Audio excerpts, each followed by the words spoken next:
We've all seen the same money-saving YouTube videos that say you should cut back on coffee or use credit cards to get cashback points or to cook all your food at home. And don't get me wrong, those things can be helpful, but I want to share some micro habits that I do that I haven't seen anybody talk about before.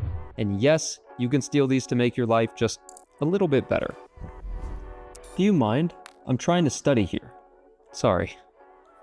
Micro habit number 1 is keeping your phone on a leash. A few years ago, I watched a video from Elliot Hulse, who was a big YouTuber back in the day, and he talked about how he kept his phone on a leash. What he means is, wherever the charger was for his phone, that's where his phone pretty much always stayed, rather than following him around or him carrying around in his pocket all the time. Now, I think this is because it's way too easy to be attached to our phones today. And I experienced this the other day when I reached for my pocket and I realized that I didn't have my phone. And I kind of had a mini heart attack for a second. I panicked and had to look everywhere until I found it. And I'm willing to bet that I'm not the only person in the world who's ever done that, because we are all on our phones 24/7. The problem with that is when I am trying to focus and do any type of deep work, if my phone is near me, if there's a lull at all, I find myself just naturally reaching for it without even realize I'm doing it. And that often gets in the way of any creative work that I'm trying to do or any type of technical work that requires a great amount of focus for a long period of time, which is where most of your gains come from. So to fix all that, I keep my phone on its leash, which is usually on the couch plugged in or somewhere in the kitchen. It does not go in my bedroom because I'll scroll before bed and then it ruins my sleep. It does not go in my office because that will ruin all my work. It stays where it belongs so that I'm in control of when I want to use it, so I'm not a slave to my impulses.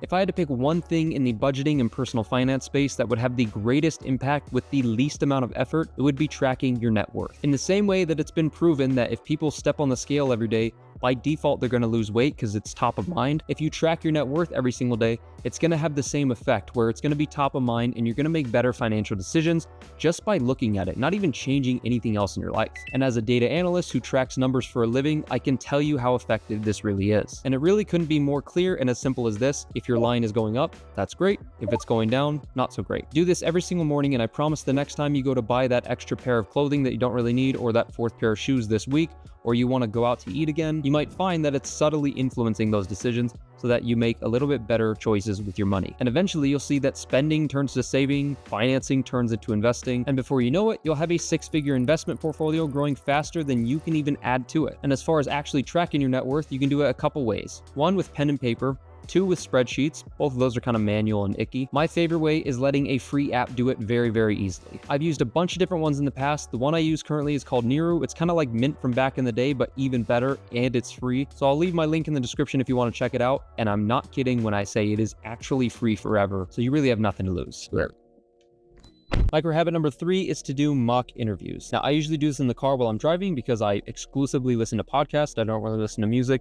But you can do this wherever you want. And what I find most beneficial while I listen to podcasts and when I'm driving is when they come across a topic that I have my own thoughts about that I want to sort of untangle, I'll pause it before they give their opinions because I don't want them influencing what I think, and I'll just speak out loud whatever I think about that topic and try to navigate my own mind and my thoughts to form my own opinion. And sometimes I even act as though a podcast host asked me the question directly, and then I give my answer as if I was on the show. I don't do this to pretend that I'm famous or anything weird like that. Really, it's just to help with a couple of different things. Number 1, it helps me with my communication skills. Number 2, I treat it as though I'm public speaking, and so I don't say any like or ums or anything like that. And number 3, it helps me unravel my mind to bring much more clarity to my thoughts and opinions and beliefs and values, which then just gives me a lot more depth and conviction in the things that I talk about and the way that I live my life. So the next time that you're in your car and you're listening to a podcast that's really interesting, try pausing it for a moment and just speak out loud what you think about the topic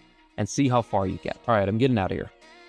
1 second. All right, habit number 4 is using a mini journal. Why a mini journal? Well, number 1, it's cute and fun, but more importantly, it can fit in your pocket, which makes it far easier to carry around, and I'll show you why you need to do that. This thing costs a few dollars at Target or Amazon or wherever you want to buy mini journals from, and I keep it by my side to create very quick to-do checklist for whatever it is that I want to accomplish for the day. So I'll show you what my very messy handwriting looks like when I'm creating a simple to-do list here. Very, very simple stuff. I could do this perfectly well without a checklist, but there's something magical about writing it down in pen and paper, feeling the paper versus doing it on like a computer screen or an iPad, for example, and just being able to check off and feel satisfied when I accomplish the goals that I set out to accomplish for the day, even if they're as simple as get a haircut or make 3 TikTok videos. I use this for my day job. I use this for personal stuff. Anytime that I'm feeling stuck in what should I do next, this really helps me break down the bigger goals that I have in mind into little micro tasks that I can check off once they're done, and it helps me make progress very, very easily and straightforward.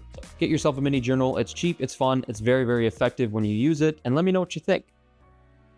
Number 5 is to get yourself some earplugs. A few years ago, I got these as a gift from my sister, shout out, and she got me the loop earrings, or the loop earplugs rather, not earrings, and I had no idea how much they would actually change my life. That sounds a little bit extreme, but genuinely, there's nothing quite as calming and productive as when you can very clearly and loudly hear your own thoughts, and if you're a mouth breather like me, you can hear your own breathing as well. This is especially true in today's world when everything is trying to grab our attention and be very loud and kind of in our face. When I put these in, specifically when I'm trying to work, it makes a world of difference from being distracted to being laser focused on the task at hand. And by the way, these are not the Loop brand. These are actually Amazon dupes that I think were like $10 because Loop is 35 bucks or something. I've had both. They are literally exactly the same. There's no difference between them. So you might as well get the cheaper version, save some money, and start getting some really deep focused work done. Try it out.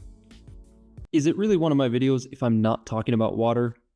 Number 6 is switching from a hydro flask to a glass water bottle, or just a clear water bottle. For whatever reason, swapping out from this bottle to this one gives me an instant boost in how much water I drink every single day. And I suspect it's because with this one, I can easily and very clearly see the progress that I'm making, whereas this one, I'm kind of left in the dark. It's a void in that thing. And if you're anything like me, seeing progress just motivates you to keep going a little bit further. It's kind of like the light at the end of the tunnel. It's not that deep, we're just drinking water here, but it's the principle that I'm particularly interested in because I can apply this same idea to a lot of different areas of my life. So I can take a very simple example like trading out my water bottle so that seeing progress is so much easier and apply it to whatever else I'm doing. Like maybe it's work at my job. If I do a lot of really easy tasks quickly, that feels like I'm making progress. It gives me motivation and I start to build momentum. The same thing goes with investing and saving your money, or maybe paying off debt's a good example, right? The snowball method works really, really well for some people because they like the motivation of seeing progress. Even though it might cost more technically than the avalanche method, the snowball method is great because it helps you build momentum. This is me building momentum. I see that I have less than half left, and I honestly want to just chug it right now.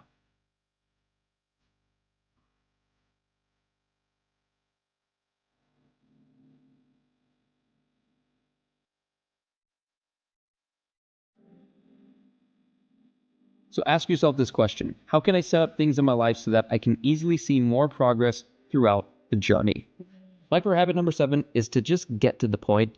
I'm specifically talking about when you're reading books. I used to be incredibly OCD about every book that I read. If I started it on page 1, I had to read the whole thing before I could skip to another book or before I could stop reading that book. And I think that's a very silly rule that I would place on myself, especially for stuff that I don't even know if it's going to be that valuable to me. And I've read a bunch of different books, like self-help books or mainly finance books, to be honest. Really, all of them only have like 1 or 2 gold nuggets that really stick, and the rest of the stuff just kind of falls out of my memory. So when I start reading books now, I actually use the table of contents, that's in the front of the book, and I search for anything that's going to be interesting to me, or if I know that there's something in the book that I want, I just go straight to that page of that chapter. I get what I need, and then I don't even read the rest. I no longer waste hours and days or even weeks, depending on how slow of a reader I am, making sure that I read every single page so that I feel better about myself. That's just a waste of time, and to be honest, I'm not going to do that anymore. Only 2 of these books right here, the top 2, The Most Important Thing by Howard Marks and 100 Baggers by Christopher Mayer, those are the only ones I've finished. The other 3, I've read pieces of,